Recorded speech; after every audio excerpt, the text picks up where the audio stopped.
Definitely a good looking phone, and we're going to look at it now. So this is the Sony Xperia Z3 Compact. Important, that word compact. Notice Sony avoids the mini name because what they want to say is we've made the phone smaller without compromising, unlike the Galaxy mini phones. Even the HTC mini phones have usually been cut back in terms of CPU, camera features, that sort of thing. We've seen compacts from Sony before. The Z3 Compact is obviously the latest iteration of that, and it's the companion to the full-size Z3 that's sadly available overseas for us US people. It is soon coming as the Xperia 3V to Verizon, and eventually T-Mobile will get the Z3, but the compact version, no word on that from Sony, and my guess is not, because what Sony does is, if their phone is going to be available on a US carrier, they typically don't release an unlocked version that's compatible with AT&T and T-Mobile bands. Well, in this case, this is an unlocked version. You can pick this one up at there are importers, you know, the usual suspects for those of you who buy import phones, Clove, ATGSM, and others. And there's a variety of vendors on Amazon.com who actually offer it around $525 to $550. And it will work on both AT&T and T-Mobile with 4G LTE. There are two models of the Z3 Compact, so the one you want if you're in the US is the D5803. That covers quite a few LTE bands, 1, 2, 3, 4, 5, 7, 8, 13, 17, 20. So there you go. Sorry, no T-Mobile band 12. They're going to start using that. They're not using that yet. Really, it's pretty hard to find a phone with band 12 on T-Mobile. Anyway, that's a future-looking band. Works fine today. Does a good job. It's a good-looking phone. The idea here is it's supposed to be a good-looking phone. This is just a pared-down 4.6-inch version of the Z3 as a flagship phone. The Z3 has a 5.2-inch display, this one 4.6. The resolution has dropped on this guy to 720p, which is fair at 4.6 inches. I don't think many people really can see the difference between full HD 1080 and 720. The pixel density is 319 ppi. That's very high. Anyway, first let's look around. Obviously, this one is the mint green phone. I really like it. You know, I have to say I like the zingy colors. I like complex zingy colors, not just primary colors, but something interesting like this. It's got a little blue, it's got a little green, it's even got a little bit of yellow going on in there. And there's one that they call orange, which to me looks more like a very warm red, but again, it's kind of a complex color. And for you more staid people, well, there's black and there's white also. So 4 different color options. Unlike the Z3 that has the metal edges that look a lot like the iPhone 6 and 6 Plus, this guy goes with nylon on it. And that's not a bad thing. Given that this is glass on the back, glass on the front, makes me a little bit paranoid, even if it is Gorilla Glass. Nylon's a good absorber for impact. And it's kind of a translucent and frosted look, so it gives it a pretty, well, interesting visual look. Once again, the white one's pretty, really pretty looking on the sides. This door right here that's marked says micro SD card slot because, well, that's what is under here. This is a water-resistant and dust-resistant phone. Sony has been a big pioneer of that, and indeed here is micro SD card slot compatible with cards up to 128 gigs in capacity. There is our micro USB port for data transfer and for charging as well. This other interesting little thing right here is from the optional desktop cradle that Sony sells. It's about $35, $36 if you get one here in the US, and also for a magnetic charging cable if you wish to use that, for those of you who really just hate taking that door, you know, open all the time to charge it. Not that you're going to be charging this often. One of the really amazing things, 4.55 ounces, the same weight as the Wayfish iPhone 6, but it has a 2600 milliamp battery. That's up there close to the capacity of the Samsung Galaxy S5 that has a 2800 milliamp battery in this teeny little lightweight phone. Really pretty amazing. So the point is, you're not going to have to charge this guy all the time. This is one of the few phones that I found I could get through 2 days of use on a charge. Nice, nice.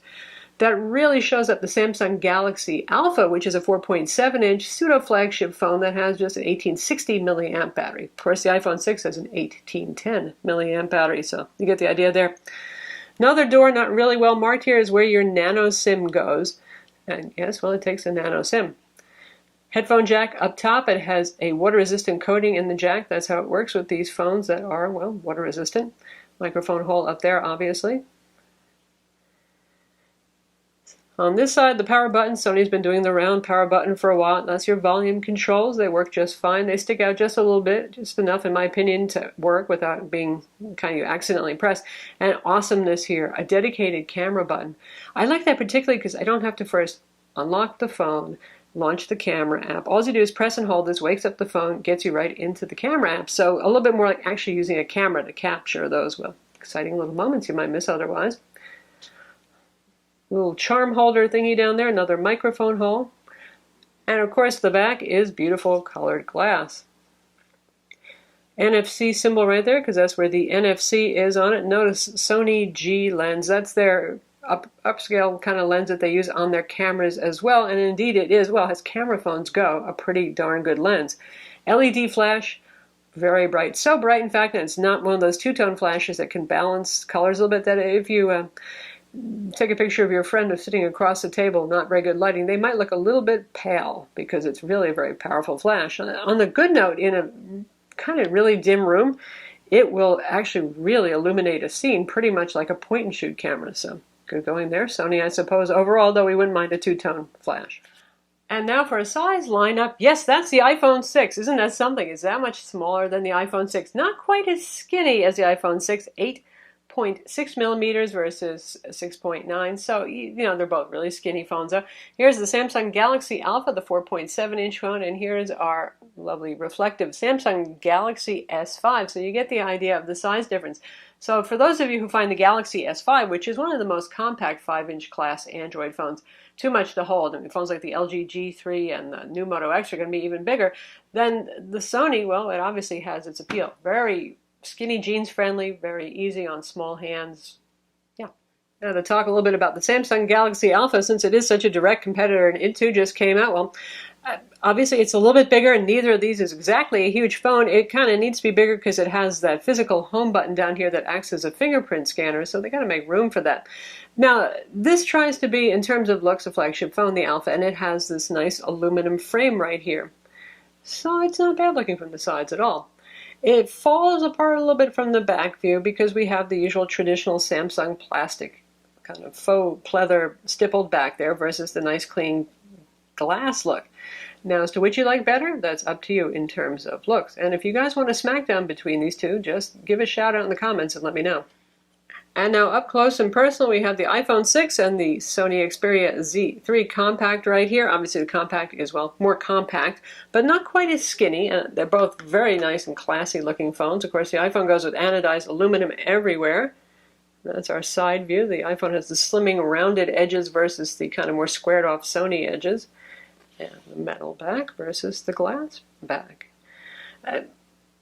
Obviously, even though people worry about scratching or, oh come on, really, bending their iPhones, yes, it can happen. This is guy's glass. He's probably the more vulnerable of the two. And now, just for giggles, this is the iPhone 6 Plus in the background and our Sony in the front. Wildly different sizes. Obviously, one of the biggest phablets on the market versus one of the most compact, high-end Android phones you can get. So Sony always has all sorts of names for their display technology, triluminos, and we have the X Reality engine. That's an option you can enable or disable. And when it's enabled, I confess I kind of like it. It gives colors some serious saturation. It's one of those intelligent modes that looks at whether you're playing a video or looking at a photo, and it adjusts contrast, saturation, and brightness a little bit too. And for those of you who are having super AMOLED withdrawal, I think you're going to like that option, and we'll turn it on. So anyway, once we get rid of all the little marketing names, it's a gorgeous display. No, I can't see individual pixels on this. It's sufficiently high pixel density. Colors are lovely. They are very saturated. It's a very bright display. The Z2, and you know, it kind of let us down. It wasn't the brightest phone. This one has 600 nits of brightness. You can see it outdoors.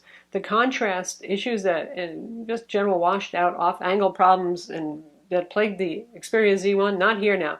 Good viewing angles, just one of the nicer displays on the market. And you know, you'll have some brightness shift as you turn it sideways. That seems to be Sony's thing, but not nearly so bad. When you're using it, you're not going to say, wow, suddenly I can't see the phone because I'm holding it at a funny angle down at my waist to check for emails. And some of you say, why wouldn't you look at your phone head on? Well, because a lot of people do just yank it from their pocket, hold it down low, trying to be discreet, look at it, put the phone back in the pocket. So viewing angles do count. Gorgeous display, no complaints here. Really lovely for watching movies, and thankfully the battery life is up to it too for watching movies.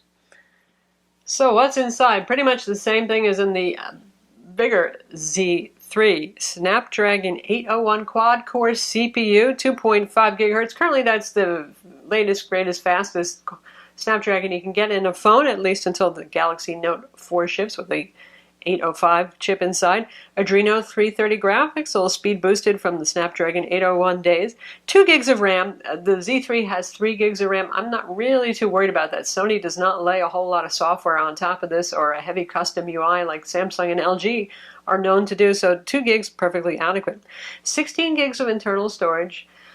That's adequate. About 11, a little over 11, say 11.5 gigs, almost free for your use, but with that micro SD card slot, not too much of a disaster. It's Android KitKat 4.4.4, and that means you can install some apps, but not all apps, to an SD card or move them there. It really depends on whether they touch system files.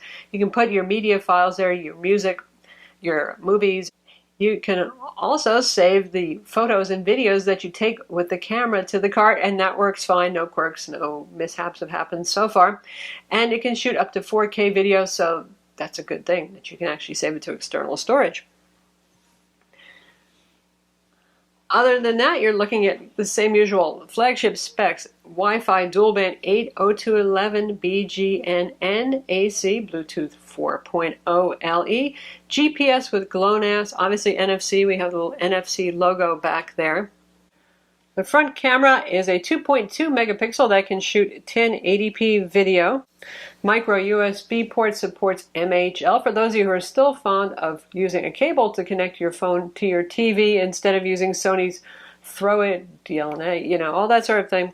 We got DLNA support here. Sony has their apps on board, and no surprise, they usually do that. And if you're a Sony person, you'll like that. And if you're not, you'll get rid of the shortcuts. Right there, we have the Walkman application, as you can see, and we got the Movies application. And they tie into Sony's pay-for services if you wish to avail yourself of them. They are not pre-installed, the pay-for versions of the services, like Music Unlimited and Videos Unlimited, but you can download them. And both of those do support DLNA, and we actually were streaming movies from our home server, no problem doing that.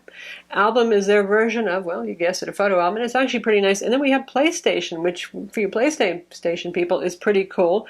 Gives you access to all of your information for your PlayStation account there. And future feature, not enabled yet, you can connect to your PlayStation 4, and you can use this as a remote screen. You'll use it with the Sony DualShock controller, and they're going to have a little mount so you can actually put this on the controller and use this as a second screen, just like with the Vita. So just in case you really want to play, Destiny on a teeny screen instead of your big TV screen, you can, well, do it. And for those of you who have a PlayStation 3, the tens of or hundreds of millions of you, sorry, it's just for PlayStation 4. For those of you who have an Xbox, ooh, well, you get the idea.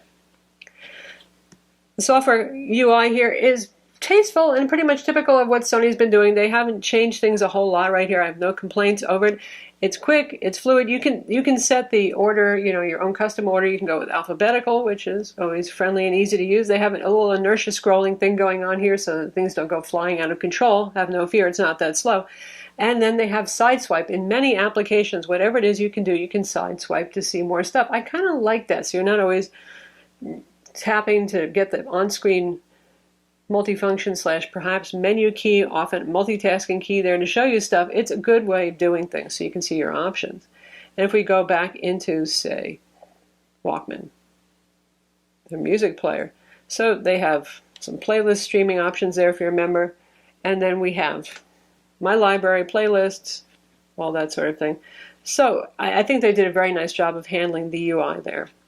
Couple of other applications there. They have the AR effect. I don't know, this has one serious nice camera on it, 20.7 megapixels, like I said, EXMOR RS sensor, good lens, and then they put their engineering efforts into things like basically dinosaur stickers that you can put on a photograph you've taken.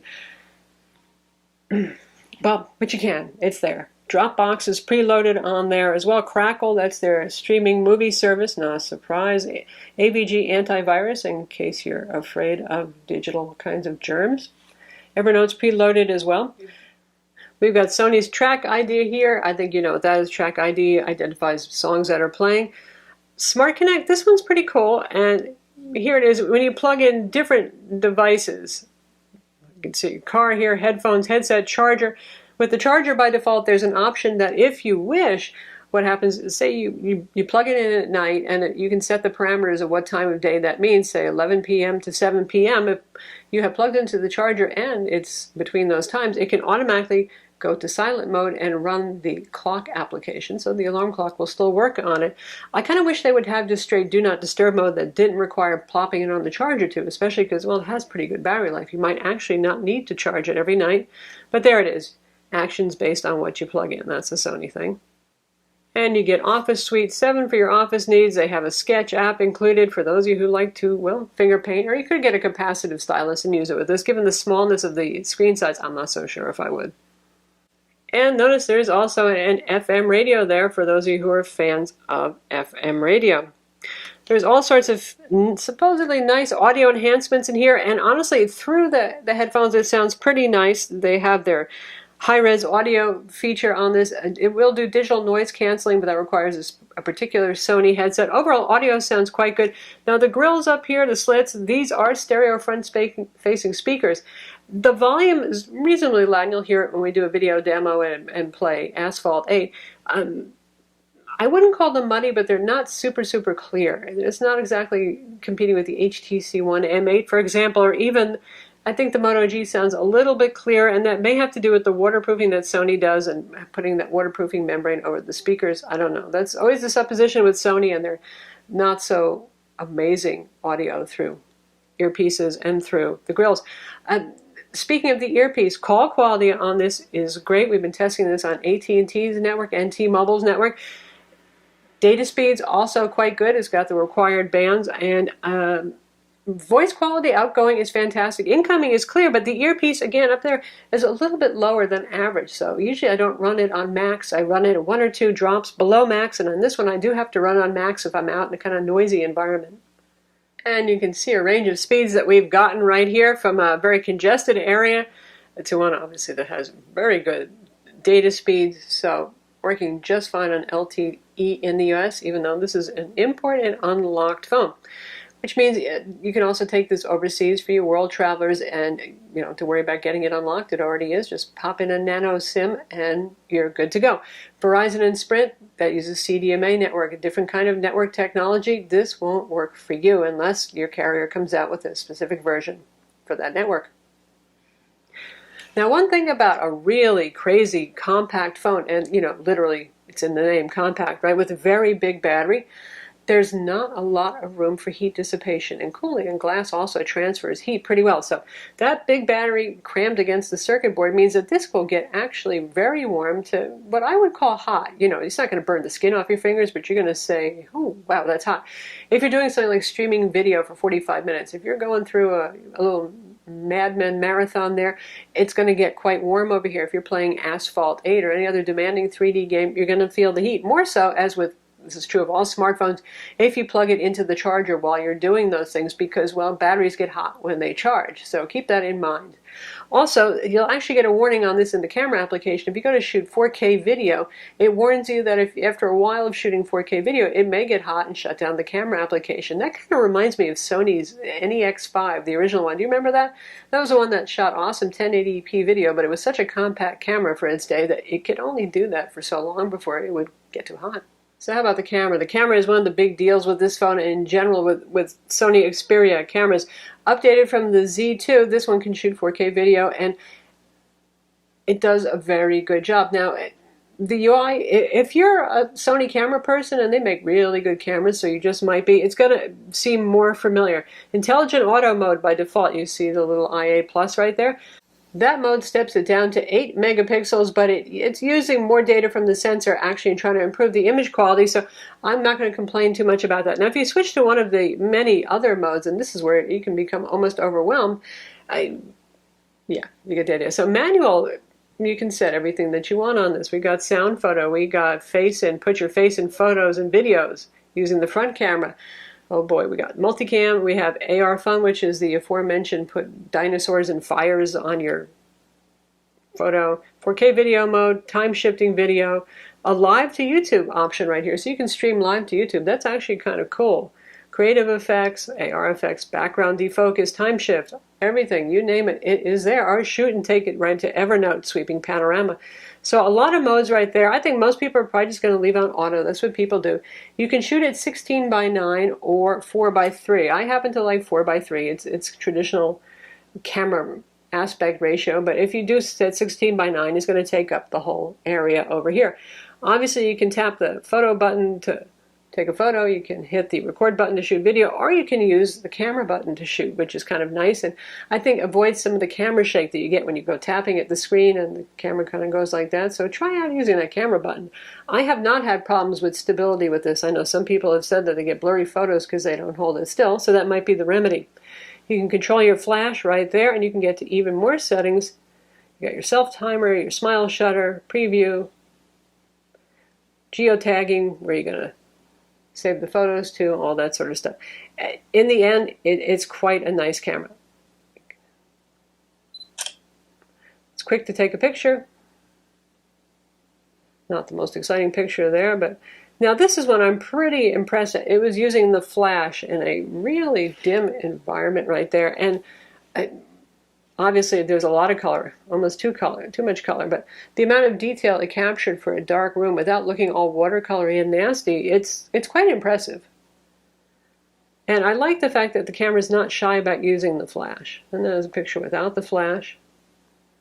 Also really still not bad.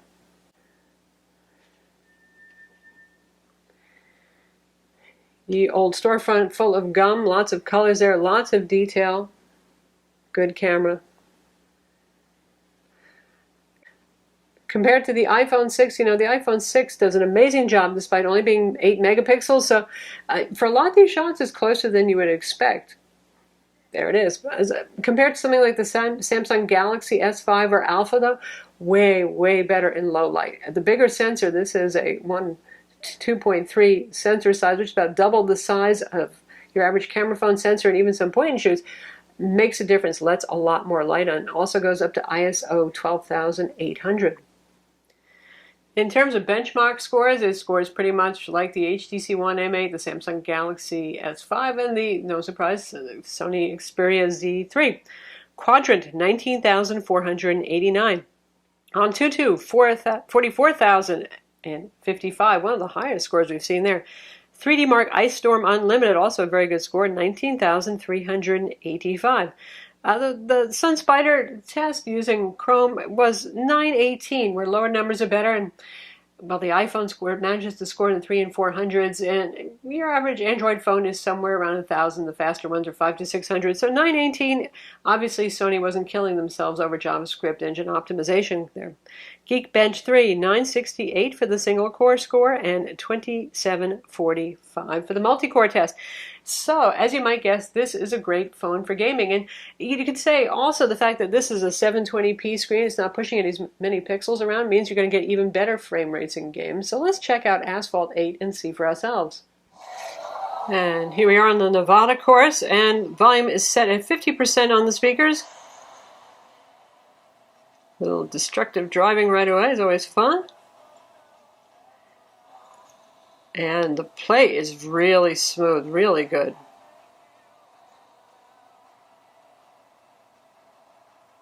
No complaints there. Nice. Nice. We're going to have a really good run because it's playing so smoothly.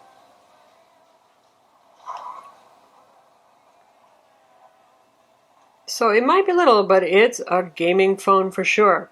Plays beautifully.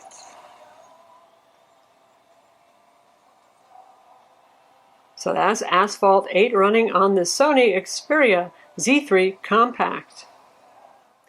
And then we're going to check out the web browser just so you can see what 4.6 inches is like, in case it's been a little while since you used a phone that size and you're a little worried. And by the way, this is Sony's keyboard. You can customize this. By default, it doesn't have the press and hold for numbers and symbols, but I've turned that on, and overall, it's a fine keyboard. I have no problems with it. You can load any third-party alternative keyboard you want as well. And here's our website, Mobile Tech Review desktop version of the site loading right there. And the screen is sharp enough that you can read that text actually without zooming. Now to be comfortable, you probably do want to zoom in more, which you obviously can do. But it's not going to be the same thing as using a Samsung Galaxy Note 4, obviously, with a very large screen. You're probably going to be doing some more zooming here than normal just because text rendering will be smaller on all but highly mobile optimized sites. So for those of you who visit desktop sites and are concerned, that's what it looks like. And we'll take a quick look at video just so you can see how pretty the screen looks. Mobile tech review, and it's yet another Samsung smartphone, but this one's a little bit different. It's the Samsung Galaxy Alpha. Alpha's supposed to be, you know, top dog. You have to really bring the video, the volume up. It's getting there. It's getting there. They have a metal ring around the sides now. No more faux chrome. Makes it look a little bit classier. And we're playing this through the web browser rather than the YouTube app, so sometimes it gets a little bit out of sync until it catches up. But the colors are good, very sharp. It's absolutely lovely. If you're going to use this to watch videos on this, be it Netflix or the included Crackle, anything like that, you're going to enjoy it. So that's the Sony Xperia Z3 Compact. I'm not sure if it's ever going to come to a U.S. carrier. Fortunately, it is available as an unlocked GSM phone, so for T-Mobile and AT&T customers, it's not that expensive a buy as import phones go, around $550, $525 or so, available in places like Amazon, like I said. So if you're looking for a manageable phone that fits in your hand, looks really good, you're not so into the Galaxy Alpha, which would be the direct competitor, or the iPhone 6, it's definitely worth a look. I'm Lisa from Mobile Tech Review. Be sure to visit our website for the full written review and hit that like button.